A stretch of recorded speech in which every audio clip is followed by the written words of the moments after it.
Des affrontements entre Palestiniens et policiers israéliens sur l'esplanade des mosquées à Jérusalem. Ces violences interviennent en plein mois du Ramadan. Alors que l'Ukraine entre dans son 51e jour de guerre, les alliés de Kiev se divisent sur l'utilisation du terme génocide. Reportage dans ce journal à Rome auprès de l'ONG Arsi Solidarieta qui vient en aide aux réfugiés ukrainiens malades et porteurs de handicap. Les destructions sont massives en Ukraine après bientôt 2 mois de guerre. Au milieu des ruines, les civils tentent de survivre.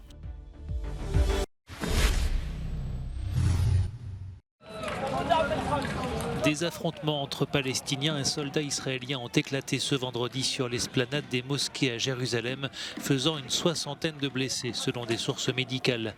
Les manifestants ont jeté des pierres et autres projectiles en direction des forces de l'ordre qui ont répliqué par des tirs de gaz lacrymogène et de balles en caoutchouc. Les causes de cette violence restent floues.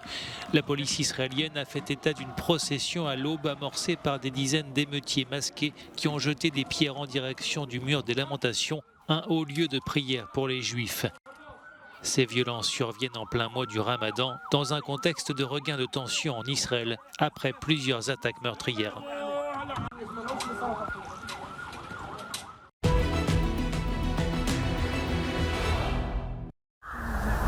Doit-on parler de génocide en Ukraine ? Ce terme désigne l'extermination physique, intentionnelle, systématique et préméditée d'un groupe humain ou d'une partie d'un groupe en raison de ses origines. L'emploi de ce mot divise ces derniers jours les alliés de Kiev. Les présidents américains et polonais l'ont utilisé et d'autres leaders estiment qu'un génocide pourrait être en cours, comme les dirigeants canadiens, espagnols ou britanniques. Le chef de l'État français a lui refusé d'utiliser ce terme, provoquant la colère de Volodymyr Zelensky. Le mot de génocide a un sens.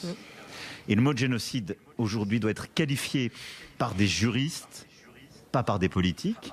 Le crime de génocide est très difficile à prouver car il faut prouver une intention spécifique. Lorsque le président Joe Biden a déclaré qu'un génocide était en train d'être commis en Ukraine, je pense que ces mots ont beaucoup de force en tant que déclaration politique et reflètent certainement des tendances et des rapports inquiétants que nous recevons d'Ukraine. Mais je ne crois pas que cette déclaration ait été faite sur la base d'une quelconque constatation, officielle que le gouvernement américain aurait effectuée. Présent en Ukraine pour enquêter, le procureur de la Cour pénale internationale préfère lui rester prudent. Comme je l'ai déclaré lorsque j'ai déposé des documents devant la Cour le 2 mars, nous avons des motifs raisonnables de croire que des crimes relevant de la compétence de la Cour ont été commis. Les autorités ukrainiennes assurent que plusieurs centaines de corps de civils ont été retrouvés dans les territoires de la région de Kiev, récemment repris aux troupes russes. Moscou, pour sa part, dément toujours avoir tué intentionnellement des civils et parle de mise en scène de la part de l'Ukraine. Fuir l'Ukraine, c'est révélé être un long parcours du combattant pour de nombreux réfugiés, et d'autant plus pour les personnes malades et porteuses de handicap. L'ONG italienne Arsi Solidarieta vient en aide à cette population particulièrement vulnérable. Les patients et leurs familles sont accueillis dans cet hôtel du centre-ville de Rome. Certains ont dû être admis à l'hôpital à leur arrivée dans le pays. Pour tous, le voyage a été long et très éprouvant. Ils en garderont des traces à vie. Mekolai et son fils Boris sont tous les deux aveugles. Mekolai explique se souvenir de chaque détail de son voyage, de chaque son de cette guerre. Même s'il sait qu'il est en sécurité ici, il est toujours hanté par ses souvenirs et se réveille dès qu'il entend un bruit trop fort. Son fils Boris a seulement 14 ans. Il raconte qu'il n'arrive toujours pas à réaliser tout ce qui lui est arrivé ces dernières semaines.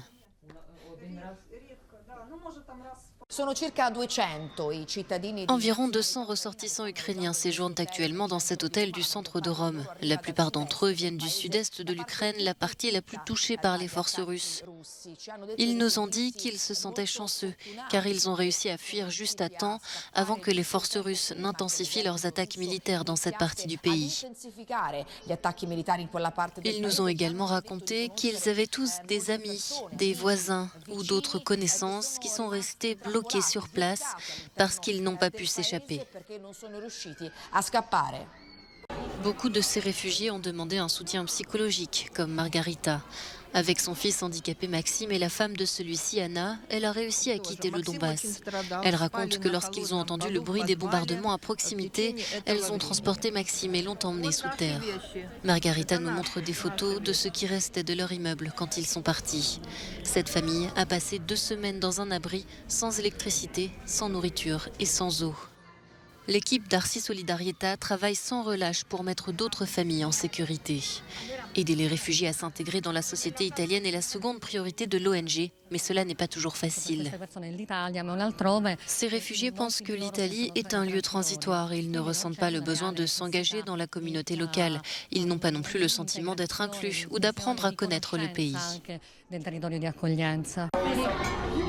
Pour la plupart de ces familles ayant fui la guerre, l'objectif est clair: rentrer chez elles dès que la situation le permettra.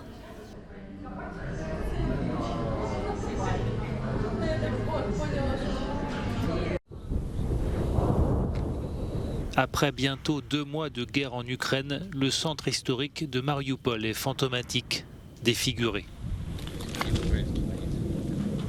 Au milieu des ruines, les civils bravent les dangers, car il faut survivre. Certains ramassent du bois pour se faire un feu, alors que beaucoup ne peuvent plus se chauffer, faute d'électricité. Désespérés, les habitants sont privés de tout. Plus au nord, à Popasna, petite ville de l'oblast de Louhansk, soldats ukrainiens et civils continuent de faire front face aux bombardements incessants des forces russes. On a fait évacuer nos enfants, dit cet homme. Et moi et ma femme restons dans le sous-sol. Je ne veux pas partir. Beaucoup de gens ici font des allers-retours vers d'autres villes. Pour moi, ce n'est pas la solution. Il vaut mieux rester au même endroit et advienne que pourra. On a suffisamment de nourriture. On verra bien. Cet hôpital de Dnipropetrovsk prend en charge de nombreux enfants, parmi eux des orphelins.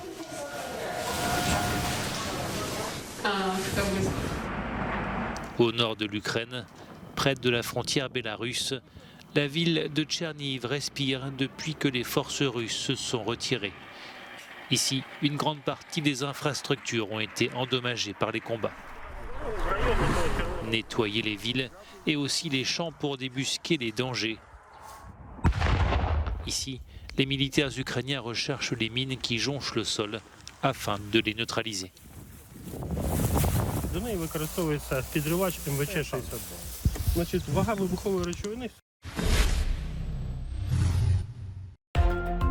Dès lundi à Chypre, la plupart des restrictions de voyage liées au Covid-19 seront levées.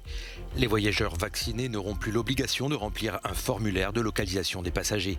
Attention toutefois, les personnes non vaccinées devront continuer à présenter un test rapide de 24 heures ou un test PCR négatif de 72 heures. Depuis le début de la pandémie, plus de la moitié des habitants ont été affectés par le virus.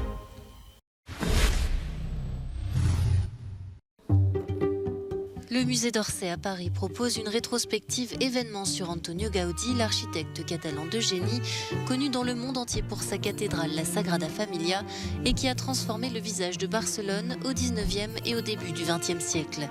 Jusqu'au 17 juillet, vous pourrez découvrir tout l'univers de ce créateur hors du commun, associé au modernisme catalan, à l'art nouveau européen et au mouvement rationaliste, au travers de mobilier, de photos et de dessins. Dans la galerie de la Reine au Buckingham Palace de Londres, cette nouvelle exposition célèbre les merveilles de l'art et du design japonais. Plusieurs pièces maîtresses sont réunies pour raconter l'histoire de 300 ans d'échanges diplomatiques, artistiques et culturels entre la famille royale britannique et la famille impériale japonaise. L'exposition comprend des pièces rares de porcelaine et de laque, des armures de samouraï ou encore des paravents brodés.